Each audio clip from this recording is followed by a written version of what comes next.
De ce point de vue, le dîner-débat de ce soir intervint à un moment important de l'évolution de la transition tunisienne, hein, puisque le nouveau Premier ministre, Ali Laharet, que j'ai eu l'occasion de rencontrer d'ailleurs il y a une quinzaine de jours, lorsque le ministre du Développement, Pascal Canfin, était ici, c'était fin mars, au moment du Forum social. Hein. Je l'ai vu à 2 reprises. Il m'a d'abord reçu seul, et puis je l'ai revu ensuite quelques jours plus tard avec le ministre. Mais voilà, un nouveau Premier ministre a été désigné après une période difficile, délicate, préoccupante, et il a donc formé un gouvernement qui a permis en tout cas de tourner la page des turbulences qu'a connues la Tunisie depuis le mois de février. Et c'est en ce moment même où effectivement la Tunisie traverse cette période de transition délicate qu'elle a plus que jamais besoin de ses amis, hein, et de ses partenaires. Et donc mon message principal aujourd'hui, c'est celui-ci. Hein. Plus que jamais, donc, nous, la France, qui sommes le premier partenaire de la Tunisie, et nous entendons le rester, nous entendons le demeurer, et nous entendons nous tenir aux côtés du peuple tunisien.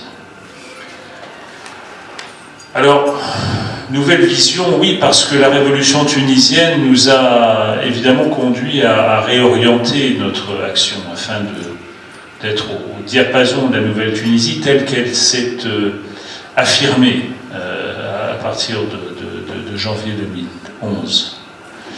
Nous sommes alors fixés 3 objectifs. Je crois que je l'avais d'ailleurs déjà mentionné dans mes propos lorsque je vous avais reçu, mais tout le monde n'était pas là d'abord, tout le monde n'était pas présent, et c'est pas inutile de rappeler ces choses-là, c'est important. C'est vraiment sur les axes prioritaires d'action de l'ambassade de France, hein, tels qu'ils sont définis d'ailleurs dans un plan d'action que j'ai présenté à Paris la semaine dernière.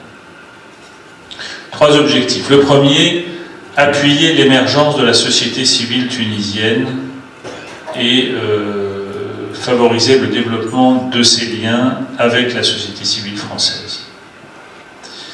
Deuxième objectif, soutenir le processus démocratique et l'affermissement de l'état de droit en Tunisie. Troisième objectif, et là évidemment c'est un objectif qui, je dirais, est beaucoup plus en rapport avec, je dirais, ce qui fait le cœur du métier, si je veux dire, de la TUJ, c'est contribuer au développement économique et social de la Tunisie, notamment au travers des actions de formation. Alors on y reviendra évidemment lors du débat, je ne vais pas faire là maintenant une conférence, mais je voulais simplement fixer les orientations, les décrire, hein, fixer le cadre.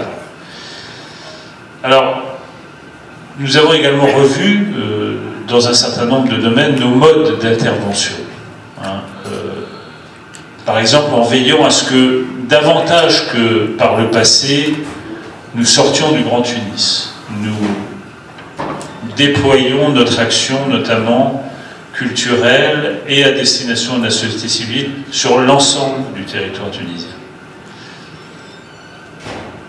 Troisième affliction, nous avons été attentifs à renouveler nos publics, en lançant par exemple des appels à projets là où autrefois prévalait plutôt une relation d'abonnement, si vous voyez ce que je veux dire. Alors bon, continuité, elle tient au fait que je dirais, les données sont permanentes. La France est de loin le premier partenaire économique de la Tunisie. Qu'il s'agisse des échanges commerciaux, je ne vais pas citer les chiffres, mais un chiffre quand même qui concerne les IDE est suffisamment parlant parce qu'il renvoie à la question de l'emploi, etc. C'est celui des entreprises françaises, on en a parlé tout à l'heure avant le dîner, un chiffre qui est quand même significatif tout de même, des 1300 entreprises françaises environ qui sont aujourd'hui implantées en Tunisie, emploient 115 000 personnes. C'est un chiffre qui n'est pas négligeable. Ça fait, bah oui, ça fait un Tunisien sur 100.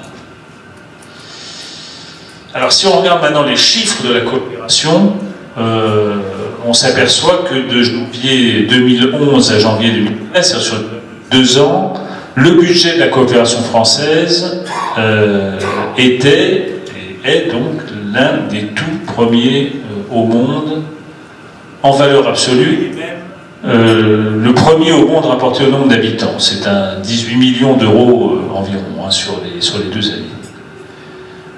Par ailleurs, la Tunisie, sur une période plus longue de 20 années, des 20 dernières années, est tout premier bénéficiaire des financements de l'AFD.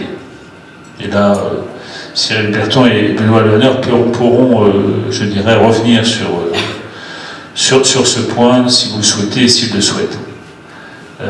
L'AFD a par ailleurs fait, comme vous le savez, un effort tout particulier dans le cadre du partenariat de Deauville, hein, puisqu'il y avait des engagements souscrits par la France étaient de l'ordre de 425 millions d'euros, et je crois que 185 millions, Cyril, hein, c'est le chiffre, ont été d'ores et déjà engagés.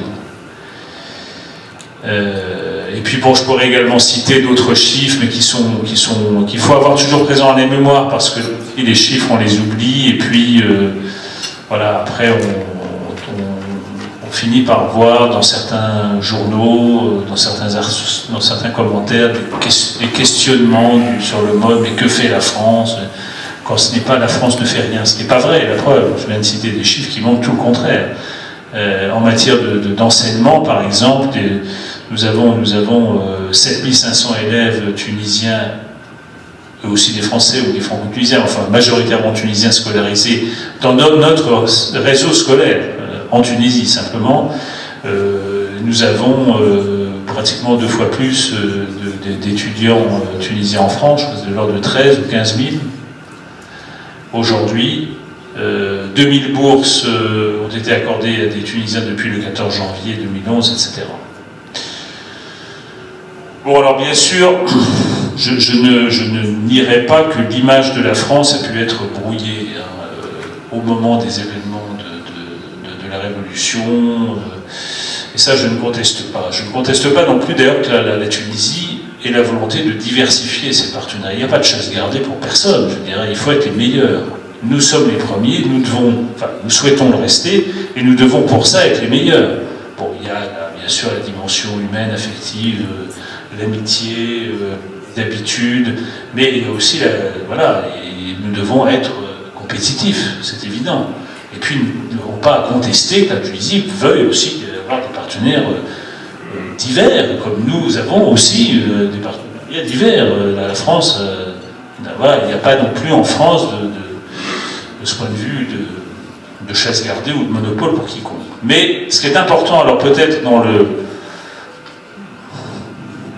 non pas la flexion, mais la nouvelle vision, même si ce mot était peut-être déjà employé, voire galvaudé dans le passé, mais ça correspond vraiment maintenant à notre nouvelle approche, disons surtout après, pas seulement en Tunisie, la réflexion qu'on a pu mener après ce qu'il a été convenu d'appeler les révolutions, les printemps, les soulèvements arabes, c'est effectivement la volonté de nouer des partenariats d'égal à égal.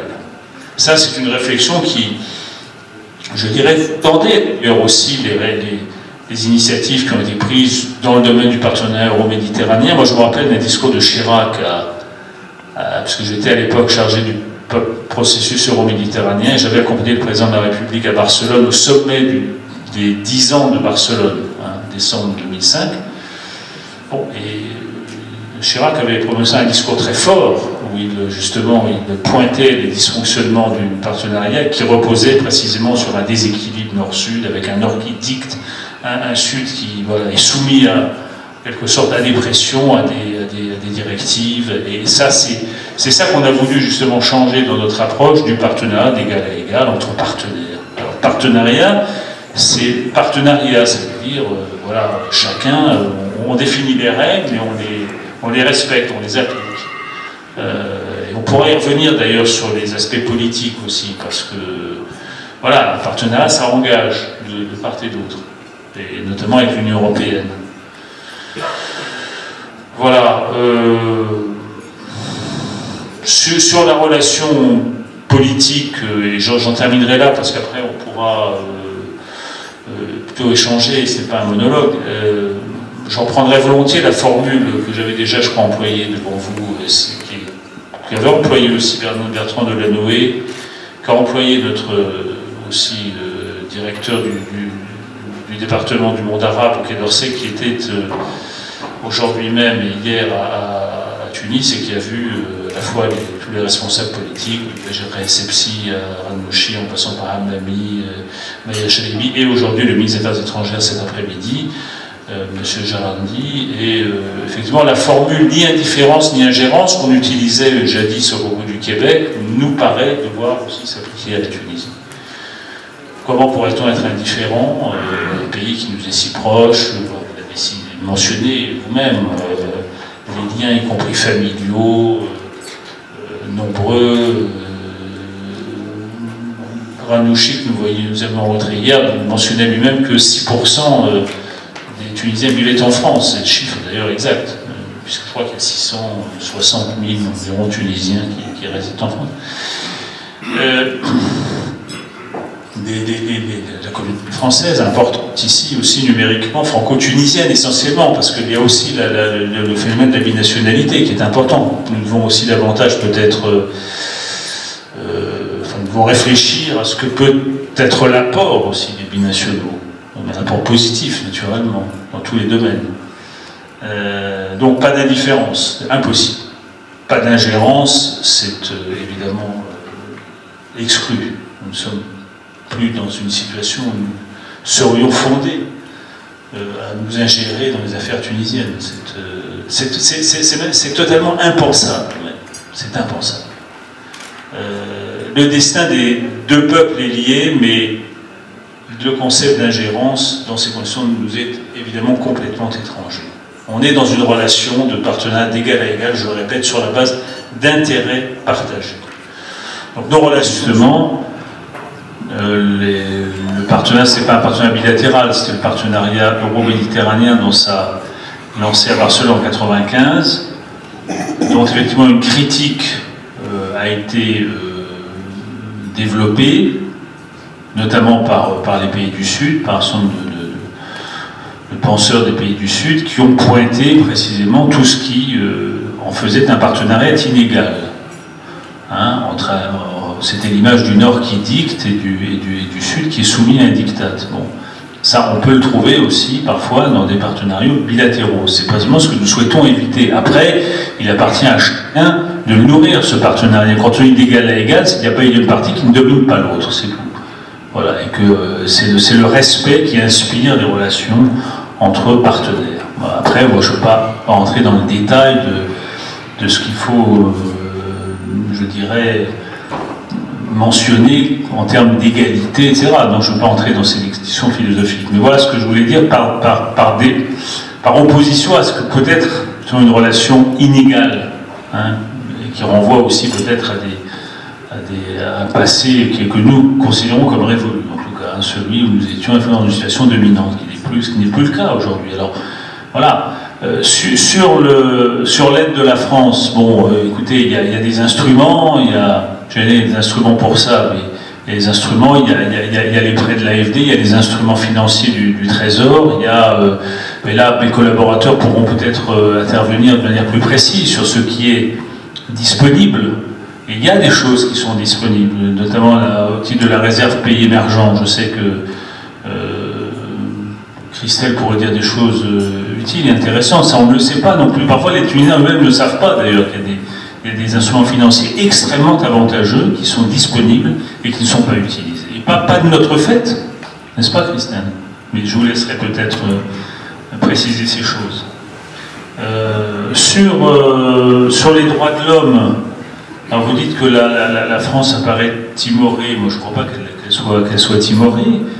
Elle est attentive, au contraire, je dirais, au respect des droits de l'homme et des libertés fondamentales partout dans le monde. Nous avons choisi effectivement d'accompagner la transition démocratique parce que nous considérons que c'est un devoir aussi, notamment parce que nous avons aussi peut-être donné le sentiment de ne pas avoir, je dirais, avait réagi comme nous aurions dû le faire il y a 2 ans. Maintenant, effectivement, quand je dis sans esprit d'ingérence, il n'est pas question pour nous de donner de leçons. Mais en même temps, c'est vrai que nous sommes attentifs. Et nous sommes attentifs à quoi? Nous sommes attentifs au respect de principes qui sont pas seulement nos principes, qui sont vos principes, qui sont les principes qui fondent le partenariat franco-tunisien et le partenariat tuniso-européen également. Car j'ai eu l'occasion de le rappeler à beaucoup d'interlocuteurs tunisiens que j'ai rencontrés ces dernières semaines. La Tunisie aspire à obtenir un statut privilégié. Quelqu'un a évoqué tout à l'heure le précédent marocain, du statut avancé de 2008. Bon, c'était un gros travail.